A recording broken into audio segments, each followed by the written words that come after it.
Sri Ravishankar Bangalore art of லிவிங்னு ஒன்று வச்சிருக்காரு இல்லையா, ஒரு இடத்துல சந்திக்கும் போது சொன்னார், தலித் ஜெயராம் ஐயர்னு சொன்னார். என்ன ஏன் அந்த அடைமொழி கொடுத்தாருன்னா, தமிழ்நாட்டுடைய தலித் சமுதாயத்தை சார்ந்த அத்துணை தலைவர்களையும் நான் மடத்துக்கு அழைச்சிட்டு போயிருக்கேன். ஏன் இந்த அவாளி வாழலாம், நீங்கள் வாங்க, நீங்கள் இந்த மாதிரி பேண்ட் சட்டை போட்டு வாங்க, யாருக்குமே தெரியாது, நீ யாருன்னே தெரியும், ரிப்போர்ட்டர்னு தெரியாது, அங்கே என்ன நடக்குதுன்னு வந்து இந்த ஒரு கேமராமேன் அழைச்சிட்டு வந்து படம் பிடிங்க, சரி சிகர் சமானமாகத்தான் நடக்குது, அனைவரும் வருக. இதுக்கு முன்னாடி இந்த சங்கராச்சாரியர், நான் பேர் சொல்ல விரும்பல, யாரோ சில பேர் வரும்போது அவர் நம்ம வாழா அப்படின்னு ஒரு வார்த்தை கேட்டான்னு நான் கேள்விப்பட்டிருக்கேன். அவள் பொண்டாட்டி அடிப்பா, ஏய் அங்கே என்னமோ சாமி உள்ள, அதெல்லாம் அங்கே வீட்டுக்கு வெளியில் வச்சுக்கோ, உள்ளே வந்தால் சாமி கும்பிட்டுருவானாங்க. அது அத்தனை அமைச்சர் வீட்டிலேருந்து, அத்தனை முதலமைச்சர் வீட்டிலேருந்து, அத்தனை எம்எல்ஏ வீட்டிலேருந்து, கவுன்சிலர் வீடு வரைக்கும் சாமி இல்லைன்னு ஒருத்தவங்க கூட சொன்னதே கிடையாது, சொல்லவே முடியாது. நீண்ட கால நண்பர் எஸ் வி சேகர், அவருக்கு பாவம் இப்போ அவர் வந்து ஒரு பெரிய நிர்பந்தத்தில் உட்காந்துட்டு இருக்கார், வேற ஒன்றுமே இல்லை. திமுக பிராமணனுக்கு எதிரியா? ஏன் சேகர் இப்போ யாரு கேட்டா பிராமணனுக்கு திமுக எதிர்ப்பா, ஆளுங்கட்சி பாதுகாப்பு இருக்கு இல்லைன்றது இவர் யாரு கேட்டா? இவருக்கு ஏதோ கேட்டுக்கிட்டு இருக்காரு, அதை கொடுப்பாங்களா கொடுக்காங்களா? கண்டிப்பா என்ன கேட்டுட்டு இருப்பாங்க. எல்லாம் பத்திரிகையில் நிறைய செய்தி, ஒரு மகனுக்கு மயிலாப்பூர் தொகுதியை கேட்கறதா சொல்றாங்க. நீ அண்ணாமலையை திட்டு, நீ எதை வேணாலும் திட்டு, அது உன்னுடைய சௌரியம். பிராமணனையே அங்கே இழுக்கிறேன்ற நீ தான் சொல்லிட்டு போயிட்டுனா பிராமணன் அடி வாங்கணுமா? ஒவ்வொருடைய பேச்சு எதிர்வினை ஆக்குறது எல்லாமே பிராமணன் பாதிக்கப்படுறான். இவர் ஒன்றும் பிராமண சங்க தலைவர் கிடையாது. இவர் ஏன் பிராமணன் இழுக்கிறாரு?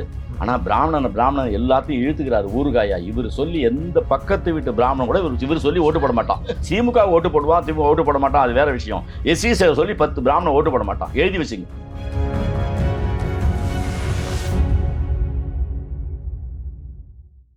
நான் வந்து மடத்துக்கு எல்லாரும் வரணுங்கிறதுக்காக நான் இந்த கேள்வி கேட்குறேன்.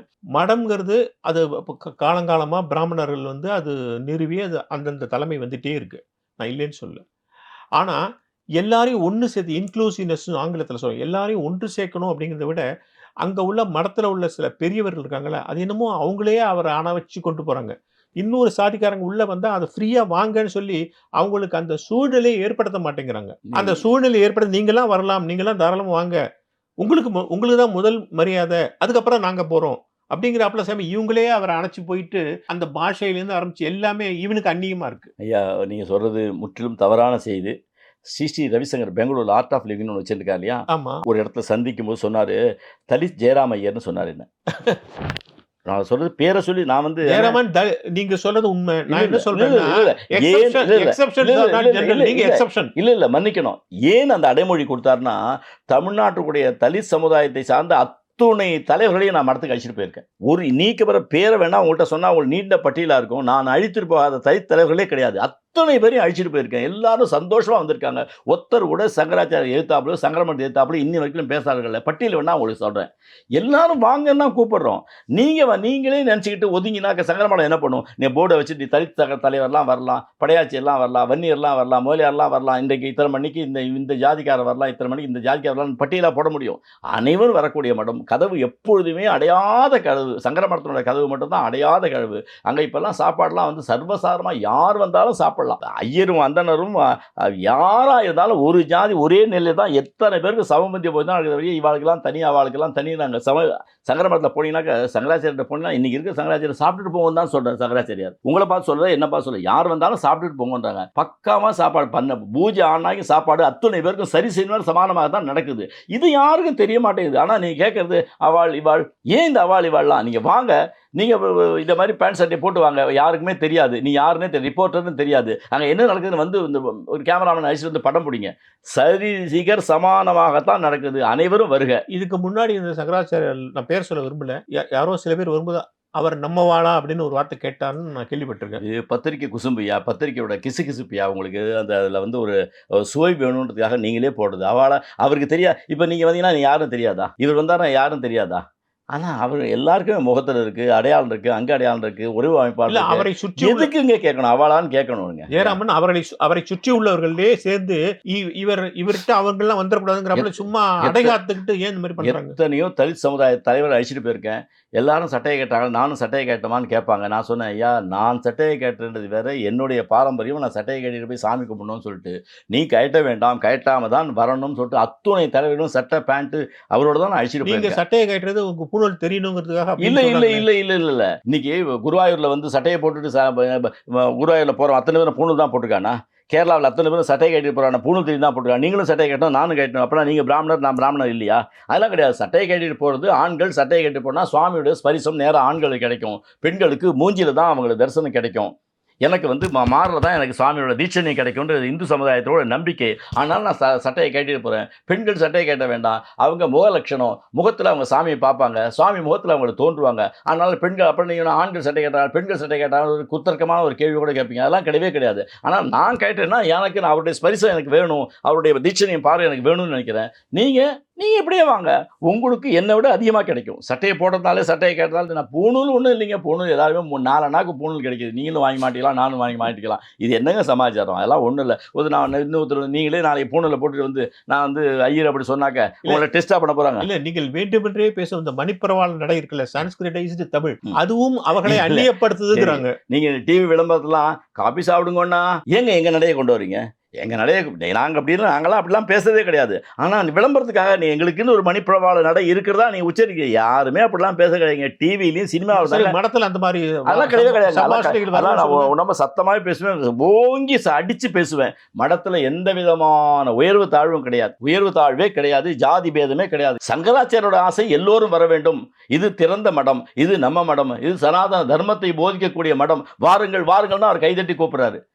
அவ்வளவுதான். பேதமே கிடையாது. பேதம் கிடையாது. கண்டிப்பா சத்தியமா கிடையாது. அப்ப தமிழ்நாட்டுல இந்த பரவிய இந்த பகுத்தறிவு பிரச்சாரம் வந்து அங்க ரொம்ப வேலை செஞ்சுச்சு சார். இதுதான் இவங்களுக்கு வேலை. இப்படி சொன்னாதான் இவங்க ஜீவனாம்சம் ஓடும், இவங்க பிழைப்பு ஓடும். இதே மாதிரி பிராமண மடம் பிராமணம் சொன்னாதான் இவன் பிழைப்பு ஓடும். கடவுள் இல்லை கடவுள் இல்லைன்னு சொன்னாதான் இவங்க பிழைப்பு ஓடும். எங்கெங்க கடவுள் இல்லாமல் இருக்குது? 63ல் 10 லட்சம் பேர் நிற்கிறான். 63 தேர் மயிலாப்பூரில் 10 லட்சம் பேர் தேர் எடுக்கிறான். நாளைக்கு மீனாட்சி அம்மன் சித்திரை திருவிழா நடக்கும்போது உலகத்தில் எங்கேயுமே இல்லாத அளவுக்கு 10 லட்சம் பேர் கூட போகிறான். உன்னால் கடவுளெல்லாம் ஒழிக்க முடியாது, கடவுள் இல்லைன்னு சொல்ல கோஷம்லாம் ஓட முடியாது. ஆனால் இதற்கு அப்படியே குயித்தியாக இதுக்கு அப்படியே ஒரு ஸ்வீட் கொடுக்கணுன்றதுக்காக அவரை அந்த ஜாதி இந்த ஜாதி கடவுள் இல்லை அப்படி சொன்னால் எல்லாரும் கைத்தட்டி வேடிக்கை பார்ப்பான், கை தட்டுவான். வீட்டுக்கு போனால் சாமி கும்பிடுவான். அவன் பொண்டாட்டி அடிப்பா, அங்கே என்னமோ சாமி உள்ளனா அதெல்லாம் அங்கே வீட்டுக்கு வெளியில் வச்சுக்கோ, உள்ளே வந்தால் நீ சாமி கும்பிட்டுருவானாங்க. அது அத்தனை அமைச்சர் வீட்டிலேருந்து, அத்தனை முதலமைச்சர் வீட்டிலேருந்து, அத்தனை எம்எல்ஏ வீட்டிலேருந்து, கவுன்சிலர் வீடு வரைக்கும் சாமி இல்லைன்னு ஒருத்தவங்க கூட சொன்னதே கிடையாது, சொல்லவே முடியாது. ஆனாலும் இது பிராமண மடம்லாம் சொல்லாதீங்க, இது நம்ம மடம். காஞ்சி இன்னைக்கு நீங்கள் எல்லாம் போராடணும். இன்னும் உலகமே இன்றைக்கி காஞ்சி மடத்தோட சொல்ல கேட்குது. அது தமிழ்நாட்டு கேபிட்டலில் இருக்குது. நம்ம சங்கராச்சாரியார்ன்ற உணர்வு இல்லையே. அந்த உணர்வு ஏன் இல்லை? நீங்கள் அந்த உணர்வை ஊட்டிட்டா இவன் எல்லாரும் அங்கே போயிடுவான், நம்மகிட்ட இருக்க மாட்டான். அங்கே போய் போஸ்ட் ஓட்ட போயிடுவான். அப்போ வந்து அந்த திராவிட சித்தாந்தத்தை இவையே ஈல்டாகிறான். இவையே வந்து அதுக்கு அடி பண்றான். ஏன் போறான் இதுக்கு?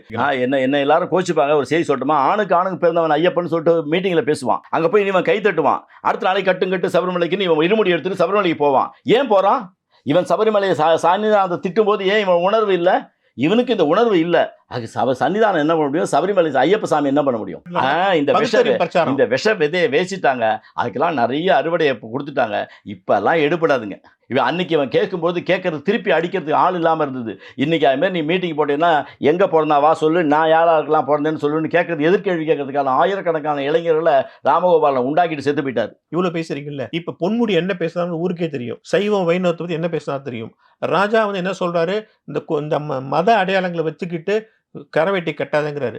2 பேருமே ஹிந்து, இந்த மாதிரிலாம் பேசுறாங்க. இதையே வந்து சாதாரண மக்கள் சாரம்பதான பார்த்துட்டு போறாங்க. அதுக்கு நம்ம முதலமைச்சர் என்ன எதிர்வினை ஆக்கினார் பாத்தீங்களா? அதனுடைய வினை பொன்முடி அனுபவிச்சிட்டாரு. இனிமேற்பட்டு எந்த கட்சிக்காரனும் இந்த மாதிரி பேசுவதற்கு பயப்படுற மாதிரி நம்முடைய முதலமைச்சர் ஸ்டாலின் அவர்கள் இந்த நடவடிக்கை எடுத்தாரு. அவருக்கு இந்த நிமிடம் நான் அவருக்கு நன்றியே சொல்றேன். முதலமைச்சருக்கு நன்றி. இப்படி ஒரு ராஷ்டிரிங்காக நடவடிக்கை எடுத்தார். இப்போ எடுக்காமல் இருந்தார். இவங்கெல்லாம் பேசிக்கிட்டே இருந்தாங்க. இப்போ முதலமைச்சர் அவர் சொன்னார் சாட்டை எடுக்க போகிறேன்னு சொல்லிட்டு. இப்போ அநேகமாக இந்த விஷயத்துக்கு சாட்டை எடுத்திருக்காருன்னு நினைக்கிறேன். அவருக்கு என்னுடைய நன்றி. இந்த சாட்டையை முன்னாடியே எடுத்துருக்கணுங்கிறீங்களா? கண்டிப்பாக எடுத்துருக்கணும். விட்டுட்டாரு. ஆனாலும் எலெக்ஷன் நெருங்குது. இதே பேசியிருந்தால் இந்து பெருமக்கள்லாம் திரும்பி நம்ம ஓட்டு போட மாட்டாங்கன்ற முதலமைச்சருக்கு நன்றாக தெரியும். எனவே சாட்டை எடுத்துட்டாரு, பொன்முடியை விறக்கிட்டாரு. நமக்கெல்லாம் நல்ல காலம் பொறுத்து இனிமேல் நம்ம சைவத்தையும் நம்முடைய இந்து தர்மத்தையும் எந்த கட்சிக்காரனும் திட்டமாட்டான். தமிழ்நாட்டில் பிராமணர்களுக்கு பாதுகாப்பு இல்லைன்னு ஒரு சில பேர் சொல்றாங்க. எஸ்வி சேகர் இருக்கார்ல, அவர் என்ன சொல்றாரு? நல்ல பாதுகாப்பு இருக்கு, ஒரு பிரச்சனையும் இல்லைங்கிறாரு. இதை நீங்க எப்படி பாக்குறீங்க? நீண்ட கால நண்பர் எஸ்வி சேகர். அவருக்கு பாவம் இப்ப அவர் வந்து ஒரு பெரிய நிர்பந்தத்தில் உட்கார்ந்துட்டு இருக்கார். வேற ஒண்ணுமே இல்லை. திராவிட முன்னேற்ற கழகம் ஆட்சி நடந்துகிட்டு இருக்கு. எந்த திமுக எந்த ஐயரை போய் அடிச்சான் சொல்லுங்க? எந்த ஊர்லயாவது எதையாவது சொல்லி கொளுத்தி போட்டுட்டாக்க திமுகவுக்கு பிராமணர்லாம் எதிரின்ற மாதிரி ஒரு சூழ்நிலை உண்டாக்கணும். அதெல்லாம் எனக்கு திமுக நண்பர்கள் லட்சக்கணக்கான நண்பர்கள் இருக்காங்க. அமைச்சர் பெருமக்கள்லாம் இன்னைக்கு இன்னைக்கு ஒரு செய்தி உங்களுக்கு அதிகப்படியான சொல்றேன். ஒரு கவுன்சிலர்கிட்ட நீ பேச முடியாது. இன்னைக்கு இருக்கிற அறநிலைத்துறை அமைச்சர் சேகர்பாபு ஐயாட்ட ஒரு ஃபோன் பண்ணா அடுத்த நிமிஷம் பதில் சொல்றாரு. அந்த மாதிரி பாங்கு உலகத்துல எவனுக்குமே வராது. இன்னைக்கு அமைச்சர் அறநிலைத்துறை அமைச்சர் அவரை பத்தி 1000 அபிப்பிராய பேதம் எல்லாருக்கும் இருக்கலாம். என்ன பொறுத்தவரைக்கும் ஒரு ஃபோன் செய்தா அந்த ஃபோனுக்கு அடுத்த நிமிஷம் பதில் சொல்லக்கூடிய நல்ல அறநிலைத்துறை அமைச்சரா இருக்காரு. அவருக்கு எனக்கு சண்டையா? திமுக பிராமணனுக்கு எதிரியா? ஏன் சேகரிப்பு? யாரு கேட்டா பிராமணனுக்கு திமுக எதிர்ப்பா? ஆளுங்கட்சி பாதுகாப்பு இருக்கு இல்லைன்றது இவர் யாரு கேட்டா? இவருக்கு ஏதோ கேட்டுக்கிட்டு இருக்காரு. அதை கொடுப்பாங்களா கொடுக்கலாம் கண்டிப்பா என்ன கேட்டுட்டு இருப்பாங்க? எல்லாம் பத்திரிகையில நிறைய செய்தி ஒரு மகனுக்கு மயிலாப்பூர் தொகுதியை கேட்கறதா சொல்றாங்க. சரி. அதெல்லாம் கண்டிப்பா இவர் மகனுக்கு எல்லாம் கொடுக்க மாட்டாங்க. இவர் கொடுத்தாலும் ஜெயிக்க போறது இல்ல. சரி. திமுகவுக்கு இவரை விட 1000 பங்கு திமுக விவரம் தெரியும். எஸ்வி சேகர் கொடுக்கலாமா கொடுக்க கூடாதுன்னு சொல்லிட்டு இவர் கொடுக்கவே மாட்டாங்க. அப்படியே கொடுத்தாலும் இவர் பையன் ஒன்றும் பொலிட்டீஷியன் கிடையாது. சரி. ஆனா இவர் பேசுறாங்க இவர் பையனுக்கு கொடுக்க முடியுமா? சரி. கொடுப்பாங்களா? அதனால என்ன சொல்றாரு? பிராமணர்களுக்கெல்லாம் பாதுகாப்பு இருக்குன்னு சொல்றாரு. திமுக யாருக்கு பாதுகாப்பு இல்லைன்னு யாரு சொன்னா? இவரே சம்மன் இல்லாம ஆஜராக சம்மன் இல்லாத ஆஜராரு. இப்ப அரசாங்கத்துல எந்த பிராமணனுக்கு பாதுகாப்பு இல்லைன்னு சொல்றான்? எந்த போலீஸ் ஸ்டேஷன்ல திமுக ஒரு பிராமணன் அடிச்சுட்டான்னு எவன் போய் கம்ப்ளைண்ட் கொடுத்தான்? சரி, இதுக்கு முன்னாடி பல கூட்டங்கள்ல அவரோட நான் அவரோட நிறைய கூட்டத்தில் அப்பெல்லாம் இது மாதிரி பேசினார். அப்பெல்லாம் பாதுகாப்பு இல்லைன்னு தான் பேசினார். இப்ப பாதுகாப்பு இருக்குன்னு பேசுறாரு. அவரோட நிர்பந்தங்க சார். அதான் சொல்றேன், பச்சையா எல்லா பத்திரிகையிலும் போடுறாங்க. அது அவுஃபார் இஸ் உண்மை, அது உண்மையா பொய்யான்லாம் தெரியாது. ஆனா பட்டவத்தமா மயிலாப்பூர் தொகுதியை எஸ்வி சேகர் அவர்கள் தன்னுடைய மகனுக்கு கேட்கிறாருன்னு சொல்றாரு. அதுக்காக டெய்லி இது மாதிரியே பேசுறாரு. திமுக அது செய்து, திமுக அது செய்து, நான் திமுக அண்ணாமலை திட்டுறது, அண்ணாமலை திட்டு அண்ணா ஏங்க இதெல்லாம் பிரச்சனை? நீ அண்ணாமலையை திட்டு, நீ எதை வேணாலும் திட்டு, அது உன்னுடைய சௌரியம். பிராமணனையே அங்கே இழுக்கிறேன்ற நீ ஏதாவது சொல்லிட்டு போயிட்டுனா பிராமணன் அடி வாங்கணுமா? இவருடைய பேச்சு எதிர்வினை ஆக்குறது எல்லாமே பிராமணன் பாதிக்கப்படுறான். இவர் ஒன்றும் பிராமண சங்க தலைவர் கிடையாது. இவர் ஏன் பிராமணன் இழுக்கிறாரு? நான் சொன்னால் 25 லட்சம் பிராமணன் ஓட்டு போடுவான்னு சொல்லிட்டு எப்படி இவர் சொல்லலாம்? இவர் யார்? இவர் எந்த பிராமண சங்கத்தை எதிர்க்காரு? ஆனால் எஸ்வி சேகர் தயவு செய்து அவருடைய பார்வையை அவர் மாற்றிக்கணும். இல்லைன்னா திமுகவுக்கு தான் இடைஞ்சல். எஸ்வி சேகரால் திமுகவுக்கு தான் இடைஞ்சல் வழியே திமுகவுக்கு எந்த விதத்துலையும் லாபம் கிடையாது. நான் இப்போ பேசுகிறேன், திமுகவுக்கு கண்டிப்பாக எந்த விதமான பாதிப்பு இல்லை பிராமணருக்கு திமுக ஆட்சியில் திமுகவால். ஆனால் எஸ்வி சேகரால் பாதிப்பு ஏற்படும். ஆனால் சிஎம்ஏ சொல்கிறார் நாளைக்கு பிரச்சாரத்துக்கு நீங்கள் தேவைப்படுங்கிறவங்களே ஜாலியாக சொல்கிறாரு. அதெல்லாம் சொல்லுவாருங்க. அதெல்லாம் கொடுக்க மாட்டாங்க, அழிச்சிட்டே போக மாட்டாங்க. அதெல்லாம் அழிச்சிட்டு போவாங்க. இவர் போனால் ஓட்டு 10 ஓட்டு குறைஞ்சி போயிடும். ஏன்னா மக்கள் பார்த்து நேற்று என்ன பேசினாரு, இன்னைக்கு என்ன பேசுகிறாருன்னு எல்லாருக்குமே தெரியுங்க. அதெல்லாம் ஒன்றும் தேவையில்லாத பேச்சு. நீங்கள் தயவுசெய்து எஸ்வி சேகர் என்னோட கோத்து விடாதீங்க. அதெல்லாம் ஒன்றும் இவர் ஒன்றும் பிராமணனை பற்றி இவர் பேசவே கூடாது. இவர் திமுகவை பற்றி எதை வேணாலும் பேசட்டும், அண்ணாமலை என்ன வேணாலும் திட்டட்டும், இவருடைய விஷயம். ஆனால் பிராமணன் எல்லாத்தையும் இழுத்துக்கிறாரு ஊறுகாயா. இவர் சொல்லி எந்த பக்கத்து வீட்டு பிராமணன் கூட இவர் சொல்லி ஓட்டு போட மாட்டான். சத்தியமான உண்மை. இது இவர் நாளைக்கு எஸ்வி சேகர் இதை பார்ப்பாரு, இந்த உங்களுடைய தொலைக்காட்சியை கண்டிப்பாக வைப்பாரு. இவர் தெருவில் இருக்கிற 10 பிராமணன் கூட இவர் சொல்லி ஓட்டு போட மாட்டான். இவன் திமுக ஓட்டு போடுவான், திமுக ஓட்டு போட மாட்டான், அது வேற விஷயம். எஸ்வி சேகர் சொல்லி 10 பிராமணன் ஓட்டு போட மாட்டான். எழுதி வச்சுங்க. அப்போ எதுக்கு இந்த திடீர் விசுவாசம்? மாமானுக்கு சீட்டு கேட்கறாரு, எப்படியாவது ஜாக்பாட் அடிக்குமான்னு சொல்லி பார்க்கறாரு. ஜெயலலிதா அம்மையார் கொடுத்த நேரங்கள்லாம் வேற. அன்னைக்கு நீ உனக்கு அடிச்ச ஜாக்பாட்லாம் வேற. நீ பிராமணனை தயவுசெய்து இழுக்காது. எனக்கு ரொம்ப கோபம் வருது. பிராமணனை மட்டும் இழுக்கவே இழுக்காது. எந்த கட்சியிலும் இழுக்காது. திமுகலும் இழுக்காது, பிஜேபியும் இழுக்காது. எந்த கட்சிக்கும் அப்பாற்பட்டவன். அவன் பாட்டு அவன் சைலண்டாக இருக்கான். எத்தனையோ கிண்டல் பண்ணுறான். டிவியில் சினிமா கிண்டல் பண்ணுறான், டிவியில் கிண்டல் பண்ணுறான், சினிமாவில் கிண்டல் பண்ணுறான். எவனாவது போய் அவன் அடிச்சிருக்கானா? சட்டையை பிடிச்சி ஏன்டா என்ன கிண்டல் பண்ணுறீங்க, மாமின்னு பேசுகிற, ஊர்கா மாமின்னு சொல்கிற, அந்த மாமின்னு சொல்கிற, இந்த மாமின்னு சொல்கிற, யாராவது ஏதாவது கேட்குறானா? என்ன வேணாலும் எவன் வேணாலும் சொல்லிட்டு போனான்னு இருக்கக்கூடிய ஒரு சமுதாயம். ரொம்ப ரொம்ப ரொம்ப நல்ல சமுதாயம், சைலண்டான சமுதாயம். இவங்க மாதிரி எஸ்வி சேகர் மாதிரி இருக்கிறவங்கள அதை கொண்டாந்து ரோட்டில் இழுத்து விட்டுறான். பிராமணன் பாதுகாப்பு இல்லை, பிராமணன் பாதுகாப்பு இருக்கு. யாரு கேட்டா? யார் போலீஸில் போய் கம்ப்ளைண்ட் கொடுத்தா? ஏதாவது உனக்கு எனக்கு வாக்கிய தகராறு இருந்ததுன்னா அவன் போய் போலீஸில் கம்ப்ளைண்ட் கொடுப்பான், அவன் பார்த்துக்க போகிறான். எஸ்வி சேகர் அப்போ அழிச்சிட்டு போகிறாரு என்ன போலீஸ் ஸ்டேஷனுக்கு யாராவது அடிச்சாக்க? சண்டையை உண்டாக்குறாரு எஸ்வி சேகர். திமுகவுக்கும் பிராமணர்களுக்கும் சண்டையை உண்டாக்குறாரு. சரி, அப்புறம் அவர் என்ன சொல்றாருன்னா, நான் சைவம் தான், இதுதான் சாப்பிடுவேன், வெஜ் தான் சாப்பிடுவேன். ஆனால் நான்வெஜ் சாப்பிட்றதுல தப்பே இல்லை. நான் சாப்பிடும்போது பக்கத்தில் நான்வெஜ் சாப்பிடுவாங்க, எனக்கு அதில் எந்த பிரச்சனையும் இல்லை அப்படின்னு சொல்கிறாரு. சரியா? அது நான் ஒரு ஹோட்டலுக்கு போகிறோம், கேட்குறான், அவன் சாப்பிட்றான், நமக்கு என்ன ஆகிட போகுது? இல்லை, நமக்கு என்ன பிரச்சனைங்க? அவனுக்கு பிடிச்சிருக்கு சாப்பிட்றான். நமக்கு பிடிச்சா அந்த ஹோட்டலுக்கு போகிறோம், நம்ம பிடிச்சா அந்த ஹோட்டலுக்கு போகிறோம். இல்லை எனக்கு ஒன்றும் பிரச்சனை இல்லை. உனக்கு என்ன பிரச்சனைன்ற? நான்வெஜ் சாப்பிட்றதுல என்னுடைய நண்பர்கள் லட்சக்கணக்கான நண்பர்கள் நான்வெஜ் சாப்பிட்றது இருக்கா. அதனால எனக்கு என்ன பிரச்சனை? நான் சாப்பிட்றான் தான் பிரச்சனை, எனக்கு பிடிக்காது. அவரே அதை சொல்லணும். அதாங்க ஓட்டு. எதையாவது டெய்லி ஏதாவது நம்மளை தொலைக்காட்சியில் காட்ட மாட்டானா, ஏதாவது பேச மாட்டா. அவர் பெரிய சிரிப்பு நடிகர். அவர் நடித்த படங்கள் ஏராளம். அவரை எல்லாருக்குமே தெரியும்.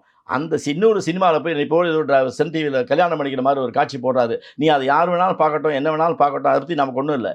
இதை நான் வெஜிடேரியனை பற்றி நீ ஒன்றை எதுக்கு கேட்குறாங்க? நீ என்னத்துக்கு பேசுகிற? யார் கேட்டா? சாப்பிட்டா என்ன, சாப்பிட என்ன? நீ சாப்பிட்டீங்களா? நான் சாப்பிட்டீங்களா? நீ சாப்பிட மாட்டீங்க. ஏன்னாங்க நான் சாப்பிட மாட்டேன். அந்த தம்பி சாப்பிடுவாரு.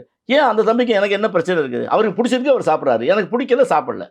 என்ன ஒன்றும் ஜாதி மதம் என்ன ஒன்றும் கட்டுப்படுத்தலை. எனக்கு இல்லை, இது ஒரு இஷ்யூவே இல்லை. இஷ்யூவே இல்லைங்க. 0% இஷ்யூ. எனக்கு பிடிக்கல, சாப்பிடல.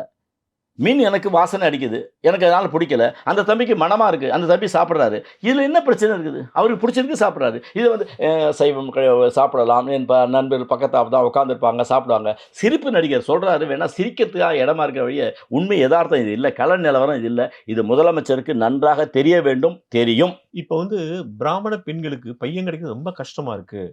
2 லட்சம் பையன்களுக்கு 10,000 பெண்கள் தான் இருக்காங்க, அதனால வேற ஜாதியில் கல்யாணம் பண்ணிக்கலாம் அப்படிங்கிறப்பல ஒரு பேச்சு அடிபடுது. அது மாதிரி சில பேர் பேசுகிறாங்க. நீங்கள் இதை எப்படி பார்க்குறீங்க? அதெல்லாம் ஒன்றும் இல்லைங்க. எல்லா ஜாதிலையும் பெண் கிடைக்கிறது இப்போ ரொம்ப ரேஷியோ கம்மியாக இருக்குங்க. பிராமண பெண்கள்னு சொல்லிட்டு நீங்கள் தயவுசெய்து முதிரையே குத்தாதீங்க. எல்லா ஜாதி மக்களோடையும் நான் பேசுகிறேன். நாடார் ஒரு பையனை கேட்டால், எப்போ எங்கள் ஜாதியில் பொண்ணே இல்லைன்றான். ஆனால் பொண்ணே இல்லாமலா போயிடுது? எல்லா ஜாதிலையும் ஏற்ற இறக்கம் அப்படி தான் இருக்குது. இதில் பிராமண சமுதாயத்தை கொஞ்சம் அதிகமாக இருக்குது, அதிகமாக தான் இருக்குது, கண்கொண்டு பார்க்குறோம்.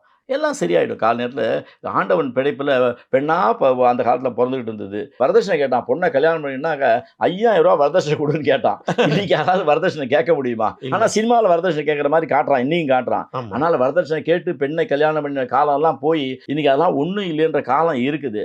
கொஞ்சம் ரேஷியோ முன்ன பின்ன இருக்குது. அனைத்து ஜாதிகளும் இருக்குது. நீங்கள் வேறு யாராவது நாளைக்கு ஒரு இன்டர்வியூ எடுங்க, வேறு ஜாதியால் உங்கள் ஜாதியில் கல்யாணம் கிடைக்க கஷ்டமாக இருக்கான்னு கேட்டால் பொண்ணே கிடைக்கலிங்க அப்படின்னு சொல்லிட்டு எல்லாருமே, எல்லா பெண்ணும் படிச்சிருது. அதனுடைய தாட்ஸே வேறனுடைய தொலைநோக்கு பார்வை வேற இருக்குது. கல்யாணம் பண்ணி வருது, அப்பா சொல்லி அம்மா சொல்லி கல்யாணம் பண்ணிட்ட காலங்கள் வேற. இன்றைக்கு பொண்ணே முடிவெடுக்கக்கூடிய ஒரு சூழ்நிலை இருக்கிறதுனால இது பிராமண சமுதாயத்தை மட்டும் எல்லா ஜாதிலையும் பெண்கள் நிறைய படிச்சுட்டா. அவள் படித்த குவாலிஃபிகேஷனுக்கு அவள் ஆம்பளையை தேடுறா. கொஞ்சம் முன்ன பின்ன கஷ்டமாக இருக்குது. எல்லாம் சரியாயிடும். ஆணாதிக்க மனப்பான்மையும் இதுக்கு ஒரு காரணம். அதான் அடிபட்டு போச்சு. அதெல்லாம் அந்த காலத்தில் முடிஞ்சு போச்சுங்க. 5,000 ரூபா வரதட்சணை கொடுமா, ஒரு கொடை வாங்கி கொடுக்கலன்னு சண்டை போடுவான், பாயசம் ஊற்றுலன்னு சண்டை போடுவான். இன்றைக்கி எல்லாமே அவன் இப்போ கல்யாணம்னா அவனே போய் அங்கே உட்காந்து சாப்பிடுவேன். எங்கள் மாப்பிள்ளையாத்தில் கூப்பிடலன்னு சொல்லுவாங்க. நான் எங்கள் பிராமண பாஷையிலே பேசுகிறேன். எங்கள் மாப்பிள்ளையாத்தில் கூப்பிடல, பொண்ணாத்தில் கூப்பிடலேம்பா. இன்னைக்கு எவனும் கூப்பிடுறதே கிடையாது. சத்திரம் டைனிங் ஹாலில் போட்டிருக்க அந்த போர்டை பார்த்துட்டு போய் அவனும் சத்தம் போடாமல் சாப்பிட்டு வரான். இதெல்லாம் ஒரு ரெவல்யூஷன். இதில் போய் ஜாதியெல்லாம் நீங்கள் இழுக்க வேண்டிய அவசியமே இல்லை. இது ரெவல்யூஷன். இது பிராமண பெண்ணும் கொஞ்சம் கஷ்டமாக தான் நடக்குது. எல்லா ஜாதியிலும் இருக்குது இந்த பிரச்சனை. ரெவல்யூஷனுங்க. நீங்கள் நான் உங்களுக்கே இது புதுமையாக இருக்கும். என்னை வந்து சாப்பிட கூப்பிட்டாளா பிராமண சம்பந்தியாத்துலன்னு சண்டை போட்ட காலங்கள்லாம் உண்டு. இன்னைக்கு எந்த சம்பந்தி சண்டை போடுறான்? டைனிங் ஹாலில் போர்டு இருக்கு, ஆனால் சாப்பாடு கீழேயா மேலையா, ஃபஸ்ட்டு ஃப்ளோரா கீழேயான, இவனே கேட்டுட்டு போய் உட்காந்து சாப்பிட்டு வரான். எவன் போடுறான், எவன் பார்க்குறான், எவன் என்ன எதுவுமே தெரியல. இன்னைக்கு எல்லாம் ஒரு ஆக்ஷன் போய் ஏத்தாப்புல உட்காந்து கவனிக்கணுங்கிறதுலாம் அதெல்லாம் கேட்டரிங் கவனிச்சுட்டு போயிடுறான். நன்னா மாமா வந்திருக்காரு கவனிக்கணுன்றான். அழகாக ஆனந்தமாக கவனிக்கலாம், ஆனந்தமாக சாப்பிட்டு போகிறான். இவன் யாருன்னு அவனுக்கு தெரியாது, அவன் யாருன்னு தெரியாது. நேற்று ஒரு இடத்துக்கு போனேன், நீ ஒரு சம்மந்தமே இல்லாத ஒரு இடத்துக்கு போனேன். நீங்கள் பொண்ணாத்துக்காரா பிள்ளையாத்துக்காரான்றா, அது கல்யாணமே இல்லை, ஒரு ரிலீஜியஸ் ஃபங்க்ஷனுக்கு போகிறேன். அந்த கேட்டரிங் ஆகிறான். நீங்கள் பொண்ணாத்துக்காரா அங்கே அந்த கேட்டரிங் ஆகிறதுக்கு அங்கே என்ன நடக்குதுன்னே தெரியல. நேற்று திருக்கடையூரில் காலையில் நடந்த சம்பவத்தை, சத்தியமான சம்பவம் சொல்கிறேன். நீங்கள் பொண்ணாத்துக்காரெல்லாம் பிள்ளையாத்துக்காரெல்லாம் நினைக்கிறேன். அங்கே நடந்த சமயம் நான் ரிலீஜியஸ் ஃபங்க்ஷனுக்கு போயிருக்கேன். அவனுக்கே தெரியல. ஆனால் இப்படி தான் நடக்குது. ஆனால் இதில் எல்லாம் ஒன்றுமே இல்லை சார். போயிட்டே இருக்கலாம் சார். காலம் மாறிட்டே இருக்கு. நம்ம பேண்ட் சட்டையாக போட்டுருந்தோம், நான் இன்னும் வேஷ்டி கட்டிருக்கேன், நீங்கள் பேண்ட் சட்டை போட்டிங்க. நம்ம பையன் சுடிதாருக்கு வந்துட்டான், நைட்டிக்கு வந்துட்டான், என்னென்னமோலாம் ட்ரெஸ் கோட்லாம் சேஞ்ச் ஆகி போயிடுச்சு. காலையில் பார்த்தா மாமாலாம் ஆஃப் ட்ராயர் போட்டு பஞ்சகஜ கட்டிட்டு போன காலங்கள்லாம் போய் ஆஃப் ட்ராயர் போட்டு போகிறாங்க. வேஷ்டியெல்லாம் போய் பேண்ட் சட்டையாக வந்துருச்சு. அந்த காலம்லாம் இன்னும் எங்கேயோ போயிடுச்சு சார். அதனால் பெண் கிடைக்கல, போகல, வரலன்றலாம் தேவையில்லாத கேள்வி. அதெல்லாம் சரியாயிடும். எல்லாம் பொண்ணு இன்னும் கொஞ்சம் அடுத்த வருஷம் நிறைய பொண்ணு பிறந்துருச்சுன்னா கல்யாணம் ஆகிட போகுது. 10 வருஷம் லேட்டாக கல்யாணம் பண்ணிக்க வேண்டியதான், கொஞ்சம் லேட்டாக கல்யாணம் பண்ணிக்க வேண்டியதான். பால்ய விவாகம் நடந்துருந்தது. ஆமாம், இப்போ பால்ய விவாகமே நடக்கலை. எல்லாம் 30 வயசில் பையன்லாம் ரோட்டில் நிற்கிறான். அப்போ சரியாயிடும், எல்லாம் சரியாயிடும் சார். சமீபத்தில் ஒரு பேட்டியில் விஜய் சேதுபதி பேசும்போது, சுவாமிக்கு குளிப்பாட்டி அபிஷேகம் பண்ணும்போது எல்லாரும் பார்க்குறோம், அதுக்கு மறுபடியும் ஆடை அலங்காரம் பண்ணும்போது ஸ்க்ரீனை போட்டு மூடிடும், இது ரொம்ப வேடிக்கையாக இருக்கு அப்படின்னு கிண்டல் அடிச்சிருக்காரு. இது பற்றி உங்களுடைய பார்வை என்ன? இந்த மாதிரி சப்ஜெக்ட்லாம் ரொம்ப மோசமான சப்ஜெக்ட், பேசவே கூடாது. ஆனால் நீங்கள் கேள்வியை வந்து பெரிய கேள்வியை கேட்டுட்டீங்க. இறைவனை பற்றி கேள்வி கேட்டுட்டீங்க. இதுக்கு நான் பதில் சொல்லியே ஆகணும். கணவன் மனைவி படுக்கையில் எப்படி இருக்கும், படுக்கையில் இப்படி இருந்ததுனால அடுத்த நாள் காலையில் பெட்ரூம் மட்டும் வெளியில் வரும்பொழுது அதே கோலத்தோட வெளில வர முடியுமா? முடியாது இல்லையா? அதே மாதிரி இறைவனுக்கு பண்ணுற அபிஷேக ஆராதனைகளை எந்த விக்கிரமாக இருந்தாலும் அதுக்கு சின்ன துணியை கட்டிட்டு தான் அபிஷேகம் பண்ணுவாங்க. நீங்கள் பார்த்துருப்பீங்க. இல்லைன்னா நீங்கள் போய் இன்னொரு தடவை பாருங்கள். எந்த சுவாமியாக இருந்தாலும் பழனி ஆண்டவராக இருந்தால் கூட ஒரு கோவணம் கட்டிக்கிட்டு தான் சாமி அபிஷேகம் பண்ணுவாங்க. அவங்க வந்து அபிஷேகம் அலங்காரம் பண்ணும்போது அதை களைஞ்சி வச்சுட்டு புதுசாக வேறு வஸ்திரம்லாம் மாற்றி அலங்காரம் பண்ணுவாங்க. அதுக்காக ஏன் நீ நிர்வாணமாக காட்டலன்னு சொல்லி கேட்பியா? என்ன ஒரு நடிகர்னா எதை வேணாலும் பேசலாமா? நீ பேசுறதுனா கை தட்டுறான்றதுக்காக எதை வேணாலும் பேசலாமா நடிகர் விஜய் சேதுபதி? உனக்கு என்ன யோகிதை இருக்குது சாமியை பற்றி பேசுறதுக்கு, அலங்காரத்தை பற்றி பேசுறதுக்கு, அபிஷேகத்தை பற்றி பேசுறதுக்கு? இவனெல்லாம் கண்டிக்கிறதுக்கு நாட்டில் ஆள் இல்லைன்றதுனால எதை வேணாலும் பேசலாம். சுவாமி அபிஷேகம் பண்ணும்பொழுது வஸ்திரம் கட்டி தான், துணி கட்டி தான் அபிஷேகம் பண்ணுவாங்க. அலங்காரம் பண்ணும்போது துணியெல்லாம் ஈர துணியெல்லாம் எடுத்துட்டு புது துணி வஸ்திரம் சாத்துவாங்க. அதை உனக்கு காட்டணுமா? நீ அதை தான் பார்க்கறது தான் நீ பிறவி எடுத்தியா? அசிங்கமா இல்லை இந்த கேள்வி கேட்குறது? அசிங்கமான கேள்வி இல்லையா? சிரிச்சு அசிங்கமான கேள்வி கேட்குறான். இது வந்து விஜய் சேதுபதிக்கு தான் அசிங்கம் ஒழிய எங்களுக்கெல்லாம் ஒன்றும் அசிங்கம் இல்லை, சுவாமிக்கு ஒன்றும் அசிங்கம் இல்லை. இந்த மாதிரி கேள்விலாம் தயவுசெய்து யார்ட்டையும் கேட்காதீங்க. ஒன்றுமே தெரியாதுங்க அவனுக்கு. என்னங்க தெரியும்? என்ன தெரியும்? அவர் எவ்வளோ ரூபாய் சம்பளம் வாங்குறேன்னு இன்கம் டேக்ஸில் போய் சொல்லிட்டு கிட்ட இன்கம் டேக்ஸ் கட்டுவார் அவர். அதையே மறைக்கக்கூடியவர் ஆண்டவனை திறந்து போட்டு காட்டும்னு சொல்கிறாரு. அதனால் விடுங்க, அவங்கெல்லாம் இது கீழ்த்தரமான பேச்சு, நாலாந்தர பேச்சு. இதெல்லாம் நம்ம என்டர்டெயின் பண்ணி தான் நமக்கு சமுதாயம் இவ்வளோ கேவலமாக போயிடுது. பிற மதத்தில் இருக்கிற சாமியை பற்றி அலங்காரம் பண்ணுறாங்க, அபிஷேகம் பண்ணுறாங்கன்னு கேட்குறாங்களா? எதாவது கேட்பாரா இவர்? அது துணிச்சல் உண்டா? நம்ம மதத்தில் என்ன வேணாலும் கேட்கலாம், கேட்கறது ஆள் கிடையாது. ஒரு தம்பி சண்டை பிரசண்டன். ஏன்னா விஜய் சேதுபதியே கேட்டார், நல்ல கேள்வி கேட்டாரியா? அது டெப்த் என்னன்னு உனக்கு தெரியுமா? ஆழம் என்னன்னு தெரியுமா? அகலம் என்ன, நீளம் என்னன்னு தெரியுமா? எதை வேணாலும் கேட்கலாம். சுவாமியை பற்றிலாம் அப்படி பேசாது. ஆனால் வேண்டாங்க, இது மாதிரி அசிங்கமான கேள்விலாம் கேட்டு சுவாமி அசிங்கப்படுத்தாங்க. இதெல்லாம் அசிங்கமான பிறவிகள், ஈனப்பிறவிகள். இது வந்து கடினமான வார்த்தை சொல்கிறேன். சுவாமியை பற்றி பேசுகிறவங்களாம் மன்னிக்கவே கூடாது. உனக்கு என்ன சப்ஜெக்ட்? ஒரு நடிப்பை பற்றி யாராவது கேட்டால் நான் அது சம்மந்தமாக ஏதாவது பேசி பேட்டி கொடு, ஏதாவது சொல்லு, விஷயம் சொல்லு. சாமி எப்படி இருந்தால் உனக்கு என்ன? நீ கும்பிடுறியா கும்பிடலையா உன் விருப்பம். கும்பிட்றவனை பற்றி புண்படுத்தாத ப்ளீஸ் விஜய் சேதுபதி. அடுத்தவனை புண்படுத்தாத. தேங்க்யூ. இதுவரை நம்ம ஸ்டூடியோக்கு வந்து பல விஷயங்களை பேசுனீங்க. மீண்டும் சந்திப்போம் சார். நன்றி.